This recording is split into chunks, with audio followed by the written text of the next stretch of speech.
Hi, welcome to the very first installment of Geeks After College, starring Neil Butler and Stephen Ingram, with our segment Point Counterpoint. Now, we just got finished with seeing the film Brave. Stephen, what'd you think? Care to add anything to that? Well, I think you're full of shit, Stephen.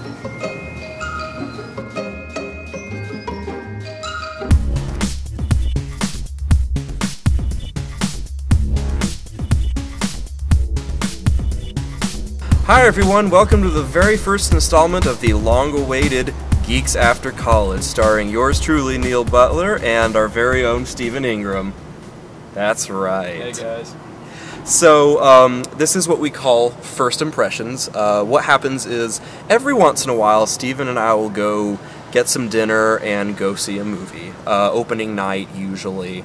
This is not one of those cases, but what are you gonna do? So we just got out of a kind of a small film. You might have heard of it. It's kind of crept its way into theaters just recently. It's called Brave.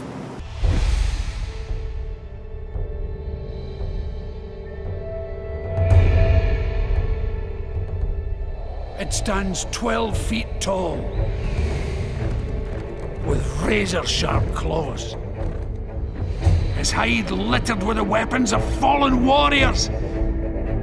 His face scarred with one dead eye. I drew my sword and... Chomp! Dad's leg was clean off! Oh, that's my favourite part. So to those of you who aren't familiar with this, assuming you've been living under a rock, Brave is the new film from Pixar, obviously, and how would you describe it? Like It prides itself on it being the first Pixar movie with a female protagonist. Yeah.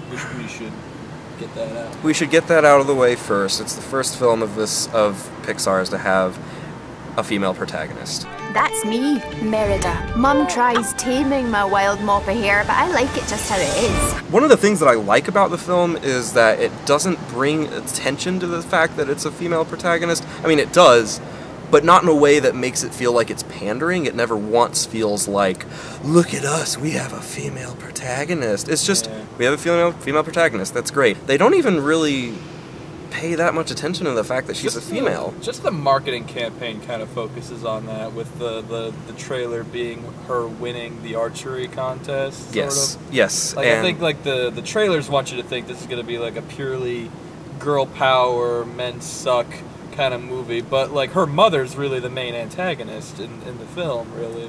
I am Merida, and I'll be shooting for my own hand. What are you doing?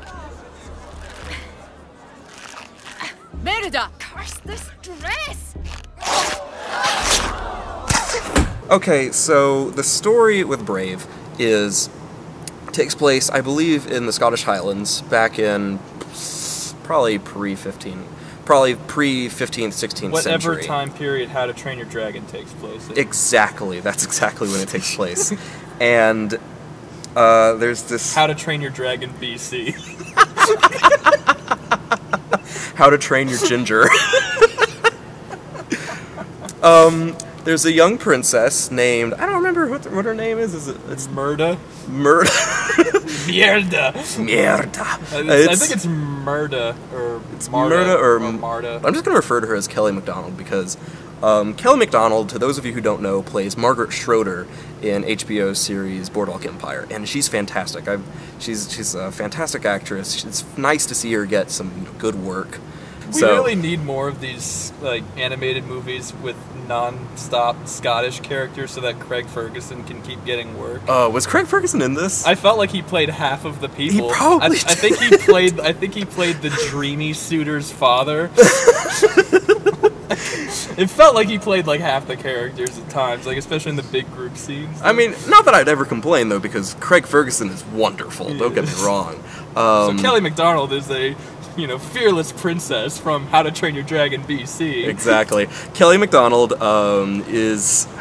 God, how did you describe this story? Kelly MacDonald is... She's being groomed to be a princess / queen by her mother, played by Emma Thompson. But she enjoys things like hunting and rock climbing and archery and stuffing her face on like a regular basis, like to a disturbing amount almost. She gets along more with her father. Yes, who is played by Billy Connolly, the always wonderful Billy Connolly. I'm so glad to see him in this. Pretend I'm Merida. Speak to me. I don't want to get married. I want to stay single and let my hair flow in the wind as I ride through the glen, firing arrows into the sunset. So she's being groomed to marry one of the three, like a member, like one of the firstborn sons of three of the clans around this area, around the kingdom. And she doesn't like, Kelly Macdonald doesn't like this at all, like at all. She pitches a fit about it, she whines about it, and finally, in order, like they hold a contest, and to see who will win her affections, she requests that they host an archery contest, because that's her thing. That's archery. She gets the idea as soon as her mother says the princess gets to pick the what princess the contest is. And it's going to be the firstborns of these clans that are going to be competing. And she gets this, like, you know, it's like they might as well have just had like a light bulb over her head as soon as they said that, because that's what the film goes for. So they have an archery contest.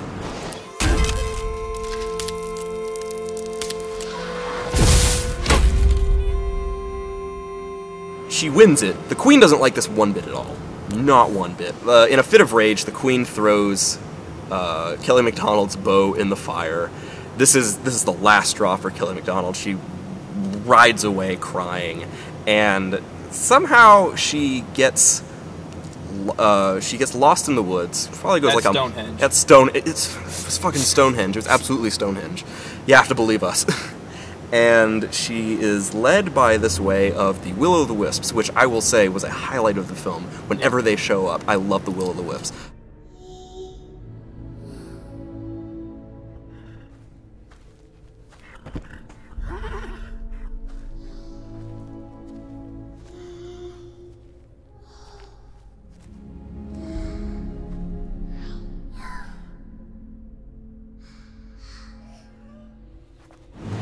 It leads her to this witch's house. She gets the spell inside of a cake, and she has to feed it to her mother. And the idea is that the spell in the cake is going to make her mother change her mother. Change her mother, which she thinks will change her mind into, you know, like changing her mind about the whole marriage. That goes horribly wrong, and it turns her mother into a bear. So this is where I start to have problems with the movie. So right off the bat, I should have announced, we're not that crazy about Brave, which it hurts to say, because I know that, like, at least for me, when Cars 2 came out and it just got like the critical butchering that it did, like, it was kind of like a blow to the heart. I was hoping that, you know, Pixar, this couldn't happen to Pixar. Pixar couldn't possibly have a bad film. Like, even like lower tier Pixar was not bad. It was still good. It was still better than most things. But Cars 2 was a bad film from what I know. I haven't seen it because I don't believe in wasting my time. And I was just hoping that was just kind of a fluke. Cars, like, I saw it and I didn't care for it, but like I respected people who thought it was a good movie. Yeah. You know, it just wasn't my thing. Yeah. So I was kind of the same. I didn't want to like see Cars 2 because Yeah. I just wasn't big into the original. Yeah, no, I like Cars. I like Cars, the first one. I actually cry at the end of it. It's one of the, like, it hits me hard. It has one of the best endings. Oh my god, it has a great ending. It really does. But everything, like, and it's a fine film, but it's not great. Like, it's one of those where it's like, maybe they were starting to wear down a little bit, but even then it's still a good film. And Cars 2, Cars 2 was, I was really hoping that Cars 2 was just sort of a fluke. Like, it was like, oh, well, you know, you gotta have one. I was just kind of afraid. Like, you know, it kind of sucked that it was bad, but, you know, I was willing to let it go. Brave, for those of you who don't know, Brave has had a very troubled history. It originally started off as a film called The Bear and the Bow, which is a way better title than Brave. And it sums up the movie. And it sums up the movie perfectly. It was originally going to be helmed by Brenda Chapman, who was a, you know, you guessed it, a female director for a Pixar film, which is something that had never happened before.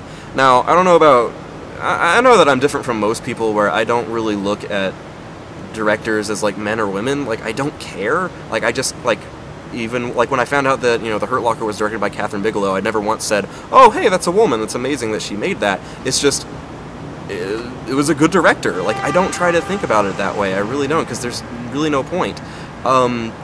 So the fact that Brenda Chapman was going to be the first all-female director, or like the first actual female director of a Pixar film, it didn't really like sweep me as much as it did with most people. Andrew Stanton was part female. Yeah, clear. I think we'd have to look at, you know, actually no, I'm not going to make that joke. That's gross.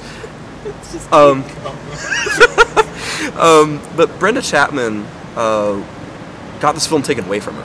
Like, I don't know what happened. I guess Pixar or Disney was not happy with this. I don't know. But they took it away and gave it to someone else. I don't remember his name because I'm not going to care. I'm really not. Peter something. Peter something. Yes, it was co-directed by Peter Pencils. That's a person. No, I'm just, you said Peter Pencils. You said Peter Pencils. You deserve everything you get after that. Oh, that hurts. You don't know your own strength. But then they took that away from Brenda Chapman and gave it to Peter Pencils here. And then they took that away from him and gave it to someone else. So this has had like 3 different directors attached to it. And it shows. Oh my god, this film does not know what it wants to be.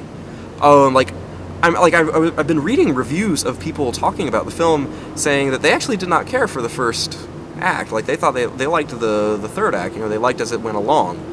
I liked the first act the best. Like, the first act at least seemed to have, like, a good idea of what it wanted to be. Like, it was promising to be something new, like, something, not necessarily new, but something different. Like, it had an idea of what it wanted to be, like a clear-cut idea. And then the mom turns into a bear. And then the film just goes into sitcom territory. It just basically, you quoted South Park, and she's about to find out that being a bear isn't what it's cracked up to be. I feel so bad that I made that joke, but I just kind of lost it with the film a little bit. As soon as that happened, I was just like, oh my god, that's exactly what this is. Rob Schneider is a stapler, and he's about to find out that being a stapler is a lot harder than it looks. But yeah, that's basically what it is. The queen got turned into a bear, and she's about to find out that being a bear is not all it's meant out to be. That's a terrible impression, but you get the idea. And that's all it is. It's just, oh shit, I turned my mom into a bear. Now we have to spend the rest of the film trying to get her back to being a bear. Which, I can't say it's bad, because, I guess, if I watch it again, which I don't know if I'm prone to do in the future, because I really don't care to. I'm sure if I watch it again, it'll feel a lot less, tacked on, it'll feel more natural, I guess. But I wasn't feeling it with this. As soon as it turned, I feel that as soon as she turned into a bear, the film just fell apart. I did not care for it at all. I did not, it was cute, yeah, it's family friendly and it's enjoyable and it's not objectively bad, but I did not like that at all. I was very disappointed. And the film just seems to keep going further and further down the asshole of Full House Family Matters territory. And then when it ends, it's just well, what the hell? I didn't really get anything from it. It was just very predictable, and I hate saying predictable. I really hate saying predictable, because I like being, I try not to guess where a film is going, because what are you going to do, outsmart the movie? Oh great, congratulations, you're smarter than a film. You know, I try to let it do its thing, but it was to an extent of it was almost distracting, how predictable it was going to be. The prophecy they have is basically mend the bond that was broken, which they think, oh, you have to mend the tapestry, and I'm oh, she probably means, she's just, the daughter's just got to, Kelly MacDonald just has to say she's sorry to the queen. And turns out that's what it is in the end. It's oh, well, I saw that coming. And it just feels like a whole bunch of ways to get there, to get to that point, that ultimately, it just feels like it's kind of wasted. Those are just but that's just kind of my 2 cents on the film. I mean, there's got some great stuff, there's some good stuff in there. I wouldn't say great, but there's some really good stuff in there, particularly in the first act. But as soon as it turns into, basically My Mom and the Bear, or My Mom the Bear, that's basically the film I would call it. Murda and the Bear. Murda and the Bear. Basically, my alternate title would be My Mom the Bear. And I feel like if they had kept the name The Bear and the Bow, I would have been a lot less disappointed, or like, if they just sort of led up more to it, I would have been a lot less disappointed, because it'd be like, oh, so this is a natural progression of the story. But no, it just feels kind of like it just got smacked in there, and it really reeks of a new director, like, you know, someone taking the reins from Brenda Chapman. You know, it reeks of that. It's unmistakable. From what I understand, the original film was going to be a lot more serious, like it had a better idea of what it wanted to be, which is a kind of obvious saying, you know, it's like the original form, it had a better idea of what it would be. Well, no shit, Sherlock. So I apologize for that. But it had a more focused idea. I think there was going to be, it's less kid-friendly, like more mature. And I would love to see a more mature Brave. As it stands, I don't know, I'm disappointed. And I really don't want to say that, because I was really looking forward to Brave. I guess this isn't quite my Prometheus with Fish, where it's like, you know, because anybody who's been keeping up, Jason Fisher, the former host of Geeks at College, did not care for Prometheus at all. Like, he actually wrote a 50-question document regarding plot holes of the film. You know, he spent that much time on it. So I wouldn't say this is my Prometheus, but I know that a lot of people are going to be championing it as great, and I wouldn't even call it very good. Like, it's okay. It's not mediocre, it's above mediocre, it's above average, but that's the most I would ever give on it. I think that once I sleep on it, I guess, I'll wake up, like, probably tomorrow morning I'll wake up and be like, oh, okay, that was still enjoyable. And I mean, did I still have a good time? Yeah, I still had a good time, but I don't know, for all that work, for all that expectation, I just was hoping for something more. And I think the fact that, I have to give it credit, for the fact that it had 3 different directors and storytellers and screenwriters, sorry, attached to it, and the fact that it turned out as well as it did, it's kind of amazing. The fact that, you know, the final product is better than, say, other films that have suffered the same fate. But, Steven, what are your thoughts? I'm sorry, I've been babbling this whole time. I think the movie is, it's definitely not one of Pixar's best. I don't want to say it's bad, really, because, like, I do still think it's better than most animated movies coming out. Like, you know, the Ice Age movies and stuff. Mm-hmm. I don't know. But yeah, like, I agree. You know, the first act, it was very serious. It was like, you know, I don't want to be my mom. You know, it's a relatable situation. Yeah. You know, for any age. You know, like, who wants to be exactly like their parents, regardless of how awesome or how bad your parents might have been? Like, you don't want to be exactly them. You want to be your own person. It's a relatable situation, but yeah, like, when, you know, when the whole my mom's a bear situation starts becoming, you know, taking center stage, you kind of feel like you're watching, like, Alvin and the Chipmunks. Yes, exactly. You know, it's like, oh, it's, you know, it's a normal person and an animal that, like, you know, is cute and does things. Yeah. You know, here's, I think my big problem is that the movie, like, you see, like, it's probably the marketing campaign for this movie is probably what really bugs me about this, is that, okay, you see the trailers, you see the commercials, you see her riding on a horse, you see her shooting things with her bow and arrow. You see the trailers and you think, oh, she's going to be going off to far-off lands and, you know, fighting, like, mythical, like, bears, you know, from, like, miles away, and she's going to be, you know, miles and, like, you know, maybe even continents away from home. She goes maybe at most half a mile from home and back is like her whole journey, like the whole mend the bond. Like, you know, she goes into this cave like maybe a half a mile away, and then she has to go back to the castle as part of her, like, physical journey, like, as the external journey. And it's like really? I just watched her, like, run around for, like, an hour and a half. You just watched her tame a bear. It's basically How to Train Your Mother the Bear. How to Train Your Bear. How to Train Your Bear. Yeah. We're just going to combine, you know, My Mother the Bear and How to Train Your Bear. How to Train Your Mother the Bear. You know. I think there are some really funny moments in there. I wouldn't say it's Pixar's funniest movie, but you will get some laughs out of her 3 brothers. Oh, there are plenty of laughs to be had in there. Like, it is a funny film. It really is. Some people say that they think that the humor was a little misplaced almost, but I disagree. Like, I had a great time. Like, I think that was one of the things that really saved it. as it was. I think if they had just gone like a totally serious approach, that would have kind of hurt, given like the plot that it is right now. But I think that if it had gone with the original idea and it just been rather serious, then that would have been totally fine. I wouldn't have minded that at all. But given what it is, I'm glad they had the humor in there. So, that's another thing. Steven, is that about what you had to say there? It's funny, it's cute, her becoming a bear just really takes center stage. Yeah. The moment at the end, when she's apologizing and, it is heartfelt. Yeah, it is. It is emotional. It's just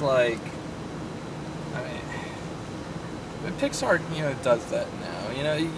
I hate to say it, but it's kind of a norm for Pixar. So, the fact that they did it again doesn't really say much. Yeah. It's like giving Pixar a C, almost. You got some emotion out of me a bit there. Good job. Keep doing it. Try to come up with a better movie next time. Yeah, I agree. It's just kind of disheartening, but what can you say? One other thing that I really have a problem with is the title, Brave. Yeah. But for different reasons. This film is not about bravery at all. It really This film is the main character, I need to I'm going to go and learn her real name. I'm going to go learn the character's name, but Kelly Macdonald's character, it's not about her being brave. It's not about her learning to take charge of her own fate. It's about her fucking up and turning her mom into a bear, and then spending the whole film covering her tracks and trying to make up for it. That's not bravery. That's just cowardice. That's cowardice almost, to an extent of it's like, oh, you fucked up. No, go make sure nobody else finds out. It's just her trying to hop along these things. It's not about her becoming a particularly strong character. What makes Berenstein Mother the movie really? Well, what makes it bug the crap out is once it becomes My Mom the Bear, the daughter Murda of Kelly Macdonald. She's like, this isn't my fault. We're going to fix this. She didn't tell me it was going to turn you into a bear. You fucking you bought a spell from a witch. What the fuck did you think was going to happen? Took her it's totally your fault. The emotional moment was emotional, but at the same time, it's you're pretty stupid if you don't think it was your own damn fault. Yeah, it's actually her kind of trying to, put the blame on the witch and not her. It's no, you fucking did this. Yeah. You did this. It's your fault. So no, in no way, shape, or form does the title Brave mount to anything in the film. It's just, how to cover your tracks, the film. Yeah, okay, so with the marketing campaign, fooling me into thinking that she was going to be going into all these far-off lands. I'm pissed off with the marketing campaign. I'm fucking pissed off. With it doing that, there's this part in the movie where she takes her mom, the bear, to the witch's cottage. The voicemail that this witch leaves is oh, I'm off at this, festival. Burning Man! Yeah, I'm off at this festival that's really, really far away until spring. So I thought, oh, she's gonna ride all the way to find the witch. That's what I thought too. To fix it, and maybe as they travel the land, she and her mother, the bear, reconnect in a way that they didn't when she was human. It would be a nice character piece. The film is already a pretty decent, mother-daughter picture, which is, something you don't see too often nowadays. Yeah, true. I really liked that. It didn't feel it actually felt pretty decently well thought out for a mother-daughter relationship film, as opposed to other films in the same vein. This film does it well. But I honestly would have loved just a road trip between the two of them, off to go find this witch. That would have been pretty awesome. This is what I kind of get, the idea that I kind of get, okay? The first director was I want to make this serious about the mother-daughter. I want to, it's not going to be too cute, but there'll be some cuteness in it, was the first act. And then the second act was oh, let's have some humor in there about the bear trying to, do things while still trying to play a human. And then the third writer said, whoa, hold on. They're gonna go chasing some witch that's miles away? Fuck that. Let's just bring him back to the castle and just have him try to sneak the bear upstairs. Hijinks ensue, Hijinks ensue. It seemed like, you know... It's a good thing I've watched every season of Full House. It just seemed like a really lost opportunity. Yeah. And like really lazy writing. They just have to go back and fix a blanket. Yeah, pretty much. And I mean, you guys know, you know, to any listeners, of any Geeks College listeners who have heard me talk about this, you know, like I try not to talk. I try not to waste too much time on talking about like missed opportunity, because ultimately you need to talk about what the film is, because you know you can, you know, getting angry about a film, you know, what a film could have been, is to quote "Everybody's free to wear sunscreen." You know, everybody's free to wear sunscreen. That song, you know, it's like trying to solve an algebra equation by chewing bubble gum. You know, you're ultimately not going to go and get anywhere. So you need to think about what the film, you know, you need to talk about what the film is rather than what it could have been. But then when you get to what the film is, you know, just simple, like just straight story, it's kind of a letdown. You know, it's very cliche. It doesn't really, I can't say it doesn't really, like the things, it's cliche, but the way it handles it is pretty decent, but it's still very cliche. You know, ultimately it handles things decently, but it doesn't handle them incredibly well. You know, not from what we've come to expect from Pixar, if that makes any sense. Yeah. The bar's set pretty high for Pixar, so I know. You can, it sets you up for a pretty big fall, and with Cars 2, we thought that's as far down as you're going to get, and I think it still is. Yeah, I can't it imagine pretty much is. Brave is worse than Cars 2. No, and like I said, you know, the title of the show, the title of the segment is called First Impressions. Yeah. These are merely our first impressions. Our opinions could change. Yes, they're probably subject to change as soon as I get enough comments and, you know, messages telling me that I'm a stupid fuck and how dare I dislike Brave, because I'm pretty sure love that's... our fans. We love our fans. We love our fans. They're awesome. I think as soon as I tell some of my friends I didn't like Brave that much, they're just gonna be like, "What? No way!" That's what's gonna happen. That's what's gonna happen. They're just gonna berate me for it. And of course, you're the film guy. What do you think? What do you think of Brave? I didn't care for that much. What? You're insane. Wait, what? Hold on. How did everything I say just become like, you know, not important and irrelevant? What the hell? So, those are kind of just our thoughts on Brave. Like I said, first impressions. Our opinion will probably change and get better as, you know, as we go along. But I just wasn't impressed. I think my thoughts are best summed up by, there's a scene in the film, towards the middle, where mother and daughter are kind of bonding a little bit. You know, the mother, the bear, is hungry. So she has to catch salmon from the stream, and it's a rather amusing scene, but it's one of those scenes that we were talking about where the acts are divided by a cute folksy Celtic pop song, and one of the lyrics is, how did we let it come to this? And that's a good question, Pixar. How did we let this film come to this? Wow. Hell yeah. What a way to end this video. I know. I thought of that in the theater, and I was like, awesome. He's been planning this outro for like 2 hours. That was my ace. That was the ace up my sleeve, I swear.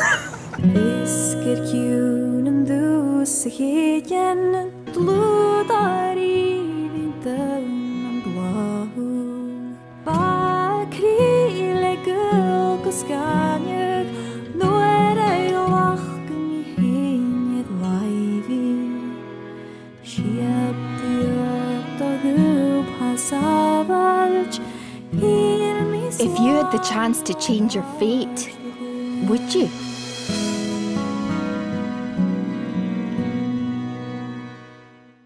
So anyways, that is the first segment of Geeks After College. Join us next time where Steven and I will be giving our first impressions of The Amazing Spider-Man. Yes, we'll see how that goes. So, yeah, do we even get to have like a cute catchphrase like keep studying or anything, or is it just like Geeks After looking for work. Keep looking for work. Keep begging. Geeks After College. Get out of bed. I don't know. I think we should go with something productive. Do something productive. So, from all of us over at Geeks After College, we say, do something productive.